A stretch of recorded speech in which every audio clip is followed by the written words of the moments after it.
Dikisahkan suatu hari, seorang pemuda yang bernama Idris merasa kelaparan. Ia pun memutuskan untuk menghabiskan waktunya untuk beristirahat dan merenung di bawah pohon rindang. Di sekitar pohon tersebut terlihat ada aliran sungai yang memiliki air cukup jernih. Di bawah pohon tersebut udara terasa sangat sejuk. Setelah merasakan ada sedikit tenaga, ia pun mulai berjalan menyusuri sungai. Dalam perjalanannya, ia melihat buah delima yang hanyut terbawa air. Karena perutnya yang kosong, ia membayangkan betapa segarnya buah tersebut untuk dimakan. Tanpa pikir panjang, ia pun langsung mengambil buah tersebut dan memakannya. Setelah ia menghabiskan setengah dari buah delima itu, ia baru tersadar, apakah buah yang dimakannya itu merupakan buah yang halal. Karena buah tersebut dia tidak tahu berasal dari mana. Idris sangat takut, jika orang yang memiliki buah tersebut tidak mengikhlaskan buahnya untuk dimakan. Artinya, ia telah memasukkan makanan haram ke dalam perutnya yang selama ini ia jaga.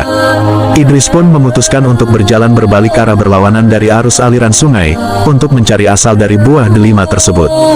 Setelah melakukan pencarian, akhirnya Idris mendapati sebuah pohon delima di belakang pekarangan rumah. Setelah dia yakin akan hanya itulah satu-satunya pohon delima yang berada di pinggiran sungai, maka Idris pun memutuskan untuk bertamu dan meminta pemiliknya, yakni lelaki yang sudah berusia senja. Setelah menemukan pemilik buah delima tersebut, Idris mengutarakan kedatangannya untuk mengakui kesalahan dengan memakan buah delima yang hanyut di sungai, dan diyakini delima itu adalah milik laki-laki tua tersebut.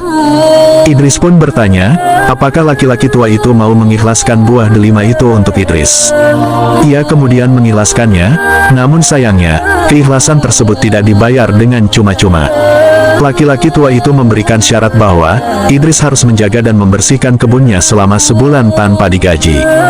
Meski merasa bimbang dengan persyaratan yang dirasa cukup berat, namun Idris tetap menerima persyaratan tersebut, karena ia tidak menginginkan makanan haram masuk ke dalam perutnya.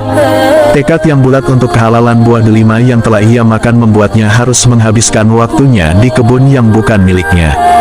Sebulan berlalu begitu lama bagi Idris, dan waktu pun berlalu, ia pun kemudian menemui sang pemilik kebun tersebut. Karena merasa telah melewati persyaratan yang diberikan sang pemilik kebun dengan baik, maka Idris pun menagih janji kepada pemilik kebun, untuk berikrar mengikhlaskan sebiji delima yang ia makan bulan lalu.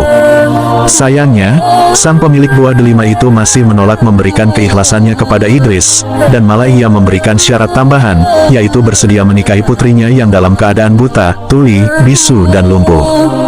Rasa bagaikan disambar petir, perasaan campur aduk menghampiri Idris. Apa yang harus ia lakukan dengan keadaan tersebut? Pikirannya memberontak, karena merasa ia adalah pemuda yang tampan dan banyak disukai kaum Hawa, sedang ia dituntut menikah dengan wanita yang buta, tuli dan lumpuh. Namun ketulusan Idris untuk melepaskan diri dari setitik dosa yang sudah ia lakukan, mendorongnya untuk tetap melaksanakan permintaan si pemilik buah delima, sebagai syarat kehalalan buah yang terlanjur dimakannya. Tak selang beberapa lama, Idris pun dinikahkan dengan anak gadis dari pemilik buah delima tersebut.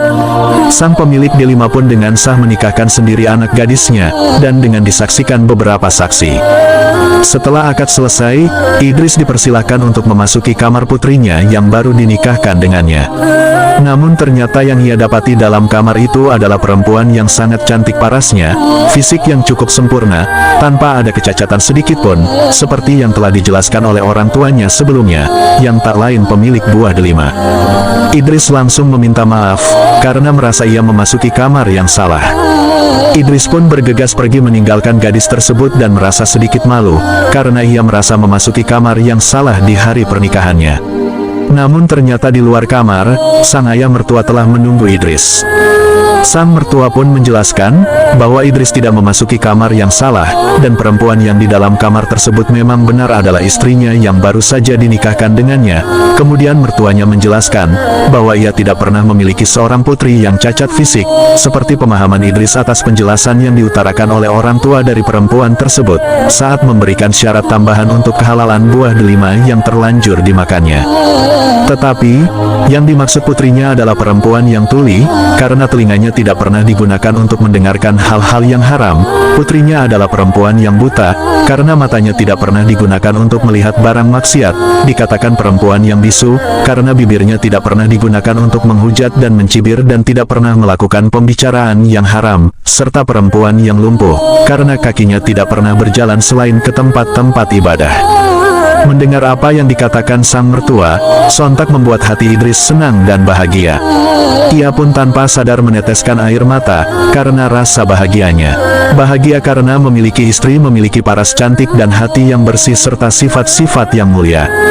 Apa yang dilakukan sang pemilik buah delima, menikahkan putrinya dengan pemuda yang bernama Idris, tak lain karena ia merasa tidak rela jika melepas pria tampan dan memiliki hati yang mulia.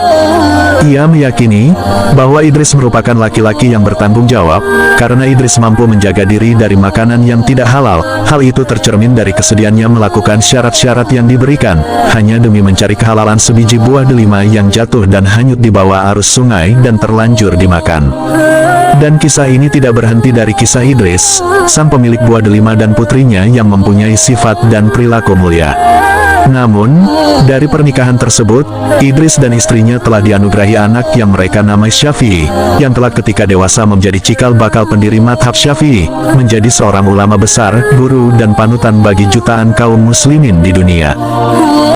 Tak heran bila dari keduanya lahir seorang ulama besar sepanjang masa, karena kedua orang tuanya adalah orang-orang yang mempunyai sifat yang amat sangat mulia serta mampu menjaga dari barang haram.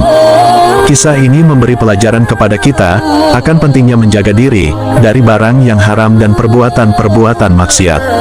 Perkara haram yang kecil sekalipun harus dihindari, untuk menjaga dari perkara haram yang lebih besar. Sekian kisah ini, wassalamualaikum warahmatullahi wabarakatuh.